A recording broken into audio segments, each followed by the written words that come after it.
तो कहानी शुरू होती है एक हाई स्कूल से और सीन है एक बिल्कुल नॉर्मल सी क्लासरूम का, जहां अलग अलग किस्म के नमूने भरे पड़े हैं। इस शोर के बीच एक बंदा चुपचाप अपनी डेस्क पर बैठा है।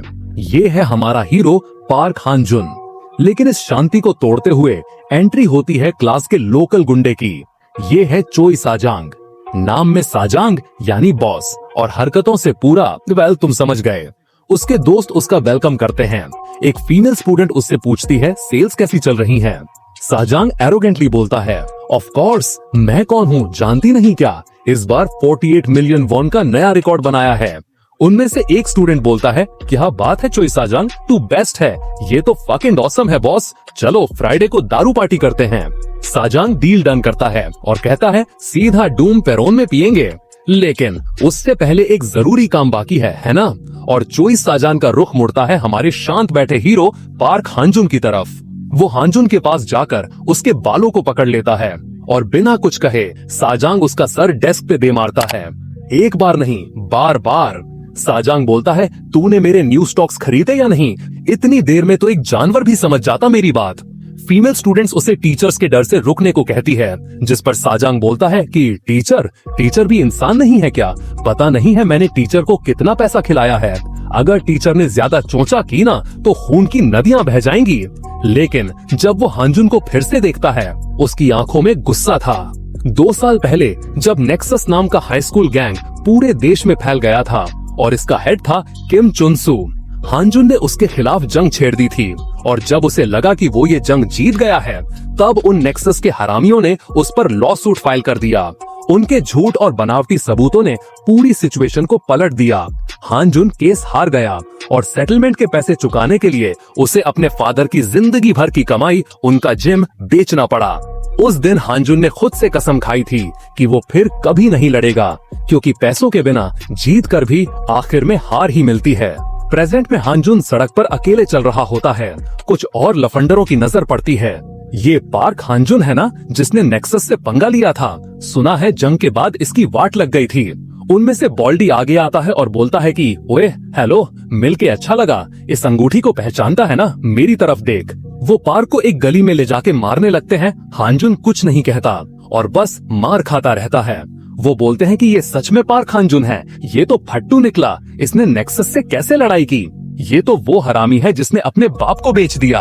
फिर वो गुंडा हांजुन के चेहरे पर लात मारने वाला होता है। हांजुन उसका पैर पकड़ लेता है, पर फिर अचानक से माफी मांगकर उसका पैर छोड़ देता है, जिस पर उनमें से एक बंदा बोलता है फक, ये क्या था? मैं उससे डर गया सिर्फ उसके घूरने से। और फिर वो एक लकड़ी उठाकर उसे पार्क के मुंह पर मारते मारते ही तोड़ देता है। कुछ देर बाद जब वो गुंडे पार्क को अधमरा छोड़कर जा रहे होते हैं, तब वहाँ एक शख्स आता है एकदम बिजनेस सूट में। वो पार्क की हालत देखकर बोलता है ये क्या कर रहे हो? ये सब डैमेज कंपनसेशन के लिए कर रहे हो या डर गए कि फिर से पैसे देने पड़ेंगे? अगर उसने इतना मारा है तो कम से कम उसे आधा पैरालाइज तो कर देना चाहिए था। क्या केस लड़ने के लिए पैसे नहीं हैं? और फिर वो शख्स अपना बैग खोलता है और बोलता है कि इस पैसे से एक अच्छी लॉ फर्म आराम से मिल जाएगी, और अगर केस नहीं करना तो इनको धो डाल और ये पैसा कंपनसेशन के लिए दे देना। कितना टाइम लगेगा तुझे इनको निपटाने में? 3 मिनट, 5 मिनट? पार्क उससे उसकी आइडेंटिटी पूछता है, जिस पर वो आदमी स्मर्क करता हुए बोलता है मैं बस एक नॉर्मल आदमी जो किम चुनसू को मारना चाहता है। इतना पैसा देखकर उन गुंडों की नीयत बदल जाती है। वो वापस आते हैं। वो फिर कुछ ना कुछ बोलने लगते हैं। पार्क कुछ नहीं बोलता। वो उठता है और एक ही मूव में बॉल्डी को नॉकआउट कर देता है। और फिर वो उस मिस्टीरियस आदमी से कोल्ड लुक के साथ बोलता है 4 सेकंड्स, बस 4 सेकंड्स इनफ होंगे। और अगले 4 सेकंड में हांजुन एक तूफान की तरह उन सब गुंडों को धूल चटा देता है। और अब वो उस बंदे से उसकी आइडेंटिटी दोबारा पूछता है। सीन चेंज होता है। अब वो एक बड़ी सी बिल्डिंग के अंदर बैठे होते हैं। अब वो बंदा पार्क को अपनी आइडेंटिटी बताता है। मैं हूँ कोरिया का सबसे यंग सेल्फ मेड करोड़पति ओ जून वू, ओजे ग्रुप का सीईओ। वो बताता है कि किम चुनसू, जिसने हांजुन की जिंदगी बर्बाद की, आज एक प्रो गेमर बनके इज्जत की जिंदगी जी रहा है, जबकि उसके शिकार हुए लोग कुत्तों की तरह जी रहे हैं। मैं उसकी जिंदगी बर्बाद करना चाहता हूँ, उसी के गंदे, घटिया और नीचे तरीकों से। किम चुनसू को बर्बाद करने का सारा खर्चा और तेरी लाइफ का सारा खर्चा मैं उठाऊंगा। मैं तेरे फादर का जिम भी वापस लाने में मदद करूंगा। तू बस अपने फिस्ट्स मुझे उधार दे दे। पार्क पूछता है, तुम किम चुनसू से इतनी नफरत क्यों करते हो? जिस पर जूनवू बोलता है, रीजन इतना इम्पोर्टेंट है क्या? जो चीज इम्पोर्टेंट है वो ये कि हमारा दुश्मन एक ही है। शुरुआत के लिए तेरे स्कूल में नेक्सस का एक मेंबर है ना? सीन चेंज होता है। पार्क स्कूल के हॉलवे में चल रहा होता है। क्लास में साजांग बोल रहा होता है, ओए भिखारियों, तुम लोगों को 3000 वॉन का नया माल खरीदने को बोला था। इतना मुश्किल है क्या? अगर मरना नहीं चाहते तो अभी खरीदो और मुझे ट्रांजैक्शन हिस्ट्री दिखाओ। तभी उसकी नजर पार्क पर पड़ती है। वो बोलता है, क्या देख रहा है बे हरामी, ठीक से मार नहीं खाई क्या? पर इससे पहले कि वो और कुछ बोल पाए, पार्क उसके फेस पर एक जोरदार पंच लैंड करता है। सभी क्लासमेट्स शॉक रह जाते हैं, पर पार्क के दिमाग में बस एक ही चीज है, मनी इज एवरीथिंग। पंच होते ही साजांग को एक फ्लैशबैक याद आता है। वो सोचता है, इस दुनिया में मैं किसी चीज से नहीं डरता था, क्योंकि मेरी लाइफ में मुझसे ज्यादा स्ट्रॉन्ग कोई था ही नहीं। सब के सब फकिंग कमजोर थे। कम से कम पार्क हांजुन से मिलने तक तो यही सच था। उस दिन मेरी सिक्स्थ सेंस ने पूरे जिस्म में एक सिग्नल भेज दिया था कि ये वो हरामी है जिससे मैं कभी नहीं जीत सकता। शुरू से ही वो एक अलग ही लेवल का जानवर था। फ्लैशबैक में चोई साजांग याद करता है कैसे किम चुनसू ने अपने पैसों के दम पर पार्क हांजुन पर केस करके उसे घुटनों पर ला दिया था, और तभी उसे एहसास हुआ, फक, पैसा ही सब कुछ है। उसी के बाद साजांग ने एक ऑनलाइन शॉपिंग मॉल खोला और अपने आसपास के लोगों को जबरदस्ती अपना माल खरीदने पर मजबूर किया, ताकि वो पैसा जमा कर सके, ताकि वो उस जानवर पार्क हांजुन को अपने पैरों के नीचे ला सके और फिर से शिकारी बन सके। लेकिन अभी इस वक्त मैं मार क्यों खा रहा हूँ? फक, इम्पॉसिबल, ये नहीं हो सकता। एक फकिंग भिखारी मेरे साथ ऐसा नहीं कर सकता। क्लास के बाकी गुंडे बस डर के मारे देख रहे हैं। ये उसके लिए फकिंग एम्बैरेसिंग था। वो हांजुन के हर हमले को ब्लॉक करने की नाकाम कोशिश करता है। वो अपने दोस्त जो यंगजुन को हेल्प करने को बोलता है, लेकिन जो यंगजुन की हिम्मत नहीं होती। वो जानता है कि पार्क हांजुन को संभालना उसके बस की बात नहीं है। हांजुन उसे घसीटकर मारता रहता है। अपनी आखिरी कोशिश में साजांग हांजुन को उसके पास्ट की याद दिलाता है। साजांग डर से बोलता है, दूर रहे। डैमेज कॉम्पनसेशन दे पाएगा क्या? पिछली बार की तरह अपनी लाइफ फिर से झंड करवानी है क्या? पैनिक में साजांग के दिमाग में एक आइडिया आता है। वो सोचता है कि पार्क को हाथ चलाए 2 साल हो गए हैं, एक एक्सरसाइज करने वाला बंदा उसे संभाल लेगा। उसे सेयोंग याद आता है, वो पैसे के लिए कुछ भी करेगा। वो भागते हुए सेयोंग के पास जाता है। पार्क भी उसके पीछे पीछे जाता है। सेयोंग उससे उसकी हालत के बारे में पूछता है, पर साजांग सेयोंग से उसकी हेल्प करने को बोलता है और रिटर्न में उसे 1 मिलियन वॉन देने का प्रॉमिस करता है। सेयोंग पार्क हांजुन को देखकर 2 मिलियन वॉन की डिमांड करता है, जिस पर साजांग हाँ बोल देता है। सेयोंग हांजुन पार्क के पास जाकर बोलता है, सॉरी, पर मुझे फिजिकल एजुकेशन कॉलेज में जाने के लिए बहुत पैसों की जरूरत है। जिस पर पार्क बोलता है, तुझे फिजिकल एजुकेशन कॉलेज में जाना है? अगर ऐसी बात है तो तुम्हें ये सब करने की जरूरत नहीं है। हांजुन अपनी पॉकेट से पैसों की एक गड्डी निकालता है और सेयोंग से बोलता है, ये पैसे मैं तुझे दूंगा, तो इन्हें ले और दफा हो जा। सेयोंग शॉक होता है। सेयोंग पैसे लेकर खुश होता है और साजांग को छोड़कर चला जाता है। साजांग हैरान होकर सेयोंग को गद्दार कहता है। हांजुन फिर साजांग की तरफ बढ़ने लगता है, लेकिन उसी वक्त टीचर क्लास में आ जाता है। टीचर गुस्से में हांजुन से पूछता है कि वो क्या कर रहा है। सीन बदलता है। टीचर के ऑफिस में टीचर, हांजुन और पिटे हुए साजांग बैठे होते हैं। टीचर गुस्से में हांजुन से कहता है कि वो गुंडा है और उसने उसकी गुंडागर्दी फर्स्ट ईयर में नजरअंदाज की थी। टीचर कहता है कि इस बार वो उसे आसानी से नहीं छोड़ेगा और उसके बाप पर तरस खाने की बात करता है। हांजुन पर टीचर के शब्दों का कोई असर नहीं होता। वो उठकर टीचर के सामने साजांग को फिर से जोर से घुसा मार देता है। टीचर चीखकर उसे रोकने की कोशिश करता है। हांजुन साजांग को तब तक मारता है जब तक एक नई आवाज उसे नहीं रोकती। वो आवाज किम बेम क्वान की होती है, जो KR लॉ फर्म का लॉयर है। लॉयर शांत स्वर में कहता है कि अब हांजुन रुक सकता है। टीचर हैरान होकर पूछता है कि वो कौन है। लॉयर अपना परिचय देता है। टीचर KR लॉ फर्म का नाम सुनकर डर जाता है। बाद में सीन ओ जूनवू के पेंट हाउस में शिफ्ट होता है। जूनवू शांत स्वर में कहता है कि चोई को स्कूल से निकाल दिया गया। हांजुन हैरान होता है कि ये इतना आसान कैसे था। जूनवू समझाता है कि क्योंकि साजांग ने हांजुन को डायरेक्टली बुली किया, उसने बस अपने किए की कीमत चुकाई। प्रिंसिपल को भी झुकाना आसान था, क्योंकि वो खुद हर तरह के कांड करता रहता है। जूनवू हांजुन की तरफ देखता है और पूछता है कि इतने टाइम बाद मसल्स लूज करके कैसा लग रहा है। हांजुन कहता है कि थोड़ा अच्छा लग रहा है। जून वो मुस्कुराता है और कहता है कि अभी आगे बहुत कुछ है जिसके लिए हानजुन थैंकफुल फील करेगा। फिर वो अपना हाथ हानजुन की तरफ बढ़ाता है और कहता है कि चलो साथ में अच्छा काम करते हैं। सीन चेंज होता है, रात का वक्त है और सीन एक अपार्टमेंट बिल्डिंग का है। अंदर एक कमरे में चोई साजांग गुस्से में पागल हो रहा है। वो चिल्लाता है फक दिस और अपने आसपास की चीजें तोड़ फोड़ देता है। वो दीवार पर एक घुसा मारता है और फिर से चिल्लाता है फक। उसके मुंह से सिर्फ एक ही नाम निकलता है, पार्क हानजुन। वो अपने मन में सोचता है क्या हानजुन को लगता है कि वो ऐसे ही मर जाएगा। फिर वो खुद को जवाब देता है कि वो कभी नहीं मरेगा। वो पार्क हानजुन का नाम लेता है और कसम खाता है कि वो उसे जान से मार देगा। सीन बदलता है, अब दिन का समय है। चोई साजांग अपने जख्मों को एक हुडी और कैप से छुपाकर एक अजीब सी बस्ती में पैदल चल रहा है। वो एक बिल्डिंग के सामने आकर रुकता है। वो एक दरवाजे पर लगी घंटी बजाता है। दरवाजे के पीछे से एक आदमी झांकता है और पूछता है कि वो कौन है। साजांग कहता है कि वो प्रेसिडेंट चोई है और अपने रिक्वेस्ट के बारे में चेक करने आया है। दरवाजे पर खड़ा आदमी हैरानी से पूछता है प्रेसिडेंट चोई। फिर वो आदमी जिसके बाल ब्लॉन्ड हैं और कानों में बालियां हैं, एक अजीब मुस्कान के साथ साजांग को अंदर आने को कहता है, ये बोलकर कि वो बिल्कुल टाइम पर आया है। अंदर आते ही वो जिनसुंग नाम के एक आदमी को आवाज देता है और बताता है कि प्रेसिडेंट चोई आए हैं। अंदर का माहौल अजीब है, जहाँ कुछ गुंडे एक आदमी को बेसबॉल बैट से मार रहे हैं। एक आदमी जिसने चश्मा पहन रखा है और एक हाथ में छड़ी है, शांति से बैठा है। उसका नाम हुआंग जिन सेयोंग है, जो बिमो विल्ला से भागा हुआ है। उसके सामने एक आदमी घुटनों पर है, जिसे बुरी तरह से मारा गया है। हुआंग जिन सेयोंग उस आदमी से कहता है कि ये तो बस शुरुआत है। फिर वो अपने गुंडों को मेहमान के आने का इशारा करते हुए सब साफ करने को कहता है। गुंडे काम पर लग जाते हैं। ब्लॉन्ड बालों वाला आदमी साजांग से कहता है कि हाँ, वो लोग ऐसे ही अपनी जिंदगी जीते हैं। फिर वो मुद्दे पर आते हुए साजांग से पूछता है कि क्या बात है, क्योंकि साजांग कभी अकेले नहीं आता। साजांग जवाब देता है कि आज वो एक बड़ी रिक्वेस्ट लेकर आया है। हुआंग जिन सेयोंग के चेहरे पर एक मुस्कान आ जाती है और वो हंसते हुए पूछता है कि प्रेसिडेंट चोई की कितनी बड़ी रिक्वेस्ट है। साजांग शांति से कहता है 10 मिलियन वॉन। ये सुनते ही सबके होश उड़ जाते हैं।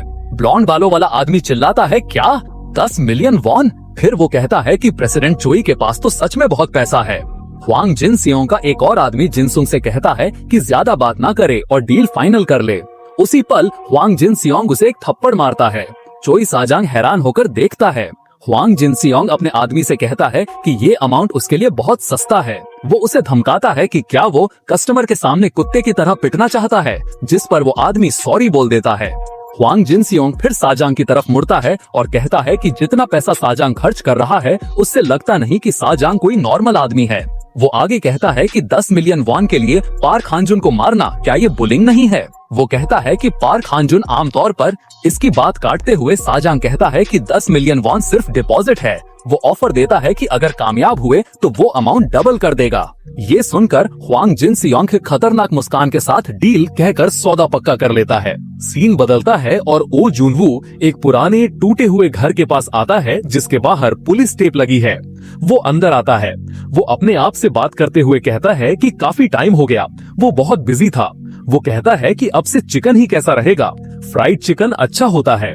फिर वो एक फोटो को देखते हुए कहता है कि एक बार हानजुन के फादर ने उसे फ्राइड चिकन खिलाया था, जो बहुत डिलीशियस था।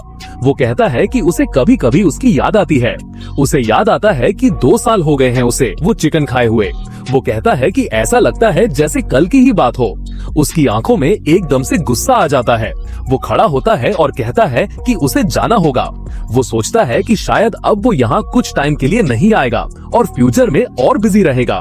वो कहता है कि अब जिन चीजों की वो तैयारी कर रहा था वो आगे बढ़ रही हैं। बाहर उसका लॉयर किम बेओंगकुन उसका इंतजार कर रहा होता है। बेओंगकुन उसे बताता है कि प्रेसिडेंट चोई ने अपनी चाल चल दी है। वो पूछता है कि क्या उन्हें इससे निपटने के लिए जाना चाहिए। जुनवू शांति से कहता है कि बेओंगकुन उसका तरीका जानता है। वो आगे कहता है कि वो चीजों को साफ सुथरे ढंग से नहीं करता। ये सुनकर बेओंगकुन मुस्कुराते हुए कहता है कि ये तो एम्प्लॉयर की मर्जी है। सीन हानजुन के घर पर शिफ्ट होता है। हानजुन के पिता फोन पर हैं। वो शॉक्ड लग रहे हैं। फिर वो फोन रखते हैं और खुशी से हानजुन को बताते हैं कि उन्हें जॉब मिल गई है। हानजुन शांति से उन्हें बधाई देता है। उसके पिता हैरान हैं कि चीजें अचानक इतनी अच्छी कैसे हो रही हैं। वो खुशी से चिल्लाते हैं कि क्या वो अब अमीर बनने जा रहे हैं। हानजुन कहता है कि वो वर्कआउट के लिए जा रहा है। उसके पिता कहते हैं कि आज जल्दी आना, वो कुछ डिलीशियस खाएंगे। हानजुन सहमत होता है। जैसे ही हानजुन घर से निकलकर सीढ़ियों से नीचे जा रहा होता है, उसका फोन बजता है। फोन पर ओ जुनवू है, जो बताता है कि प्रेसिडेंट चोई ने अपनी चाल चल दी है। जुनवू गैस करता है कि साजांग ने कुछ भगोड़े गुंडों को किराए पर लिया होगा। जुनवू कहता है कि उसे इसकी चिंता नहीं है और हानजुन से कहता है कि अगर वो लोग आए तो उसे डायरेक्टली कांटेक्ट करे। हानजुन शांति से जवाब देता है कि उसे नहीं लगता कि कांटेक्ट करने की जरूरत पड़ेगी। जुनवू हैरान हो जाता है। हानजुन कहता है कि उसने उन्हें पहले ही ढूंढ लिया है। हम देखते हैं कि हानजुन को हुआंग जिनसियोंग और उसके गुंडों ने घेर लिया है। हुआंग जिनसियोंग कहता है, मिलके अच्छा लगा हानजुन। हानजुन उनसे पूछता है कि वो कौन है। सारे गुंडे हानजुन पर हमला कर देते हैं, लेकिन हानजुन अचानक कुछ ऐसा करता है जिससे सब हैरान रह जाते हैं। वो दौड़कर एक गाड़ी के शीशे पर किक दे मारता है, खुद को जख्मी करते हुए। हुआंग जिनसियोंग ये देखकर कहता है कि ये क्या है। वो कहता है कि एक पल के लिए तो वो भी सरप्राइज हो गया था। वो सोचता है कि हानजुन क्या कर रहा है, सेल्फ हार्म या ब्लैकमेल, लेकिन फिर वो समझ जाता है कि ये जवाब नहीं है। हानजुन जमीन से उठता है और गुस्से में कहता है कि अब उसे सच में बहुत गुस्सा आ रहा है। सीन हानजुन के सामने खड़े हुआंग जिनसेओंग पर फोकस करता है, जो उसे घूर रहा है। जिनसेओंग सोचता है कि पार्क हानजुन ने शायद कुछ टाइम रेस्ट किया होगा, इसलिए वो अभी भी काफी एथलेटिक है। लेकिन वो ये भी सोचता है कि इसका मतलब ये नहीं कि हानजुन जख्मी नहीं है। आसपास की बिल्डिंग से लोग झांकने लगते हैं। एक आदमी पूछता है कि बाहर क्या हो रहा है। दूसरा कहता है कि उसे लगता है कोई कार एक्सीडेंट हुआ है। एक और आवाज आती है जो पूछती है कि क्या वो ठीक है। जिनसेओंग ये सब देखकर एक छोटी सी मुस्कान देता है और अपने आदमियों को चिल्लाकर रिट्रीट का ऑर्डर देता है और सब तेजी से अपनी वैन की तरफ भागते हैं। वैन में बैठते हुए जिनसेओंग हानजुन से कहता है कि बाद में मिलते हैं हानजुन। वैन तेजी से वहाँ से निकल जाती है। हानजुन उन्हें जाते हुए देखता है और वो वैन के पीछे दौड़ना शुरू कर देता है। वैन के अंदर एक गुंडा दूसरे से बोलता है कि हानजुन उनका पीछा कर रहा है। एक गुंडा हंसते हुए कहता है कि हानजुन उनसे पंगा ना ले और दफा हो जाए। एक और गुंडा हंसता है और कहता है कि क्या एक इंसान एक तेज चलती कार को पकड़ सकता है। लेकिन उनकी हंसी जल्द ही खौफ में बदल जाती है जब एक गुंडा चिल्लाता है कि फक, वो कार तक पहुंचने वाला है। उनकी आंखें फटी रह जाती हैं और वो चिल्लाता है, फक, हो क्या रहा है। अगले ही पल हानजुन उछलकर वैन की छत पर लैंड करता है। हानजुन छत पर एक घुसा मारता है और वैन के अंदर शीशा टूटकर गिरने लगता है। वैन के अंदर बैठे गुंडे घबरा जाते हैं। हानजुन एक और घुसा मारता है और एक गुंडे को उसके कपड़ों से पकड़कर टूटे हुए शीशे से बाहर खींच लेता है। वो गुंडा हवा में उड़ता हुआ नीचे गिरता है। वैन के अंदर एक गुंडा जिनसेओंग को चिल्लाकर बताता है कि किम सूहो नीचे गिर गया है। जिनसेओंग गुस्से से कहता है, बस चलते रहो। सीन सड़क पर पड़े किम सूहो पर आता है, जो उठने की कोशिश करता है।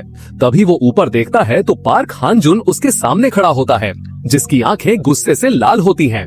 सूहो बुरी तरह से डर जाता है। सूहो डरते हुए कहता है कि उसे नहीं पता कि वो सब कहाँ जा रहे हैं। हानजुन उसे मारता है। वो गुस्से से सांस लेता है और फिर से पूछता है। सूहो हिम्मत करके कहता है, क्या हानजुन को लगता है कि वो उसे बताएगा। हानजुन उसकी गर्दन पकड़ लेता है। सूहो कहता है कि हानजुन ट्राई कर ले और पूछता है कि क्या उसे एक हिंट चाहिए। हानजुन उसे फिर से मारता है। सीन बदलता है और अब हुआंग जिनसियोंग का गैंग अपने हाइडआउट में ड्रिंक करते हुए पार्टी कर रहा है। एक गुंडा हंसता है और सबको पीने के लिए कहता है। जिनसियोंग उनसे कहता है कि उन सब ने आज अच्छा काम किया, लेकिन ज्यादा ना पिएं। लेकिन चोई साजान खुश नहीं लगता। वो अपना कैन नीचे मारता है और हुआंग जिनसियोंग से कहता है कि क्या वो मजाक कर रहा है। वो उन सब पर चिल्लाता है कि वो इतने एक्साइटेड क्यों हैं, जबकि वो पार्क हानजुन को पकड़ भी नहीं पाए। वो कहता है कि भले ही उन्हें पहले पैसे मिल गए हों, काम अभी भी पूरा करना है। वो पूछता है कि अगर पार्क हानजुन अभी यहाँ आ गया तो क्या उनके पास कोई काउंटर मेजर है। सब शांत हो जाते हैं। जिनसेओंग कहता है कि मिस्टर चोई वो उसकी बात समझ रहा है, लेकिन क्या साजांग को लगता है कि उसका यहाँ आना एक अच्छा आइडिया है। फिर वो साजांग के कंधे पर हाथ रखता है और कहता है कि क्या इतनी छोटी सी बात पर गुस्सा करना अच्छा लगता है। वो कहता है कि साजांग ने उन्हें एक टाइगर पकड़ने का ऑर्डर दिया है। वो पार्क हानजुन को एक गुस्से वाले टाइगर से कंपेयर करता है जिसे शांति पसंद है। वो कहता है कि 1 महीना 2 महीने वो हानजुन को बुरी तरह टॉर्चर करेंगे जब तक कि वो मरना ना चाहे। वो अपने मन में सोचता है कि वो पार्क हानजुन को बहुत बुरी तरह से मारेगा। तभी उनके हाइडआउट के दरवाजे पर एक जोर से आवाज आती है। एक गुंडा डर जाता है और हैरानी से कहता है, ये क्या है। जिन स्योंग शांति से कहता है कि कोई जाकर चेक करे। ब्लॉन्ड बालों वाला गुंडा दरवाजे के पीप होल से झांकता है और उसकी आंखें फट जाती हैं। वो चिल्लाता है, पार्क हांजुन। दूसरा गुंडा चिल्लाता है, क्या पार्क हांजुन यहाँ है? तीसरा कहता है, सब अपने हथियार निकाल लो। जिन स्योंग उन्हें शांत करते हुए कहता है कि ज्यादा एक्साइटेड ना हो, पार्क हांजुन भी लोहे का दरवाजा नहीं तोड़ सकता। वो कहता है कि अगर उसे अकेला छोड़ देंगे तो वो अपने आप वापस चला जाएगा। कुछ देर शांति रहती है। ब्लॉन्ड गुंडा डरते हुए पूछता है कि क्या हांजुन सच में चला गया? फिर वो हंसते हुए कहता है कि ये कोई बड़ी बात नहीं है। वो कहता है कि उसे लगता है पार्क हांजुन भी उन सब से एक साथ लड़ने में थोड़ा डर रहा है। जैसे ही वो ये बोल रहा होता है, एक आवाज आती है और वो बुरी तरह से चिल्लाता है। उनके साइड की खिड़की पर हांजुन दिखता है। वो खिड़की तोड़कर अंदर आ जाता है। सब हैरान हैं। जिन स्योंग चिल्लाता है कि ये पागलपन है, ऐसा नहीं हो सकता, ये 3rd फ्लोर है। हांजुन जो बिल्डिंग के बाहर से पाइप पर चढ़कर आया है, जमीन पर लैंड करता है और तुरंत ही एक गुंडे पर हमला कर देता है। फाइट शुरू हो जाती है और हांजुन एक के बाद एक सबको मारता है। हांजुन एक गुंडे को उठाकर दूसरे पर दे मारता है। आखिर में सब गुंडे ढेर हो जाते हैं। हांजुन उनके बीच खड़ा रहता है और फिर कहता है, नेक्स्ट। हांजुन के सामने कुछ ही लोग खड़े बचे हैं। चोई साजांग अपने मन में सोचता है, हम तो गए। साथ खड़ा हुआंग जिनस्योंग सोचता है कि ये हरामी बिल्कुल भी डरा हुआ नहीं लग रहा है। साजांग फिर से सोचता है, ये लोग पार्क सेयोंग से तो आसानी से निपट लिए थे। वो सोचता है कि जिन 3 लोगों को हांजुन ने अभी हराया है, वो इसलिए था क्योंकि उसने अचानक हमला किया। वो सोचता है कि अगर ये लोग ठीक से लड़े तो ये पार्क हांजुन के लेवल के हो सकते हैं। हुआंग जिनस्योंग अपने बचे हुए गुंडों को हांजुन को पकड़ने का ऑर्डर देता है। जिनस्योंग के आदमी हांजुन पर हमला कर देते हैं। एक के बाद एक वो अपने हथियार जैसे चाकू और बेसबॉल बैट से हांजुन पर अटैक करते हैं, लेकिन हांजुन उनके हर वार से बचता है और उन्हें ही पलटकर मारता है। ब्लॉन्ड बालों वाला गुंडा एक टूटी हुई लकड़ी से हांजुन की पीठ पर जोर से मारता है। वो मन में सोचता है कि हाँ, ये हिट आराम से लगा है, लेकिन जब वो देखता है तो हांजुन अभी भी खड़ा होता है, बस अपना सर नीचे किए हुए। ब्लॉन्ड गुंडा शॉक्ड होता है। अगले ही पल हांजुन घूमता है, उसे पकड़ता है और उसे उसी तीसरी मंजिल की खिड़की से बाहर फेंक देता है जिससे वो खुद अंदर आया था। ब्लॉन्ड गुंडा नीचे सड़क पर गिरा पड़ा है जब एक बाइक आकर रुकती है। एक औरत जो बाइक चला रही थी उसके पास आती है। गुंडा सोचता है कि क्या वो मर गया। वो सोचता है कि क्या उसकी लाइफ खत्म हो गई और ये जगह कहाँ है। तभी वो औरत उससे पूछती है कि क्या पार्क हांजुन ऊपर है। गुंडा उसकी खूबसूरती में खोया हुआ कहता है, यस मिस एंजल, वो ऊपर है। फिर वो उससे उसका नंबर मांगने की कोशिश करता है, जिस पर वो औरत उसके चेहरे पर अपना पैर रखकर उसे कुचल देती है। सीन बदलता है और वो औरत फोन पर ओ जूनवू से बात कर रही है। वो कहती है कि पार्क हांजुन हंगामा कर रहा है और किसी का घर तोड़ रहा है। अब वो क्या करे। जूनवू जो कार में बैठा है पूछता है कि वो कहाँ है। औरत उसे लोकेशन बताती है और उसी वक्त हांजुन के तोड़े हुए हाइडआउट से एक कुर्सी बाहर आकर गिरती है। वापस हाइडआउट में अब सिर्फ हुआंग जिनस्योंग और चोई साजांग ही हांजुन के सामने खड़े हैं। बाकी सब बेहोश पड़े हैं। साजान डरते हुए कहता है, मैं मानता हूँ हम हार गए, मैं माफी मांग लूंगा। लेकिन जिनस्योंग शांत है। वो हांजुन से पूछता है, लेकिन तुमने मुझे खड़ा क्यों छोड़ा? इसका मतलब तुम्हें मुझसे कुछ चाहिए है ना? वो हांजुन को ऑफर देता है, पूछते हुए कि हांजुन को क्या चाहिए, पैसा या आदमी? वो हर तरह से मदद करेगा। हांजुन शांति से नो बोल देता है और जिनस्योंग का गला पकड़ लेता है। हांजुन कहता है कि वो उसे बहुत मारने वाला है। जिनस्योंग चिल्लाता है और हांजुन उसे बुरी तरह से मारना शुरू कर देता है। जिनस्योंग नीचे गिरा हुआ होता है। तभी एक नया लड़का जो उस घर का असली मालिक है डरते हुए बाहर आता है। वो हांजुन को रोकने की कोशिश करते हुए कहता है कि प्लीज उसका घर तोड़ना बंद करे। वो रोते हुए चिल्लाता है कि अगर लड़ना है तो बाहर जाकर लड़ो, तुम लोग यहाँ ये सब क्यों कर रहे हो? वो कहता है कि बिना पेरेंट्स के अकेले रहना उसके लिए पहले से ही बहुत मुश्किल है। पहले गुंडे आकर उसके घर पर कब्जा कर लेते हैं और अब एक पागल आकर उसका घर तोड़ रहा है। तभी दरवाजे पर ओ जूनवू अपने सिक्योरिटी के साथ आ जाता है। वो हांजुन से कहता है, वाओ, तुमने इस घर का ये हाल करने के लिए क्या किया? तुम बहुत डरावने हो। घर का मालिक जूनवू से चिल्लाकर पूछता है, तुम कौन हो? क्या तुमने ही इससे मेरा घर तोड़ने को कहा था? जूनवू अपना इंट्रोडक्शन देता है कि वो ओजे ग्रुप का सीईओ ओ जूनवू है। वो माफी मांगता है और कहता है कि जितना भी रिपेयर का खर्चा होगा वो उसका 5 गुना कंपनसेट करेगा। लड़का हैरानी से कहता है, फिर वो कहता है तुम्हारे पास बहुत पैसा है तो मुझे 10 मिलियन वॉन दो। जूनवू जवाब देता है कि वो उसे 50 मिलियन वॉन देगा। लड़का ये सुनकर खुशी से पागल हो जाता है। जमीन पर पड़ा हुआंग जिनस्योंग मन में सोचता है, पार्क हांजुन मॉन्स्टर है, कोई इतना स्ट्रॉन्ग कैसे हो सकता है? ये फाइट शुरू से ही इम्पॉसिबल थी। वो सोचता है कि उसे यहाँ से भागना होगा। जैसे ही वो उठकर टूटी हुई खिड़की से कूदने की कोशिश करता है, हांजुन हवा में ही उसका कॉलर पकड़ लेता है। हांजुन कहता है, अभी मैं तुमसे डन नहीं हुआ हूँ।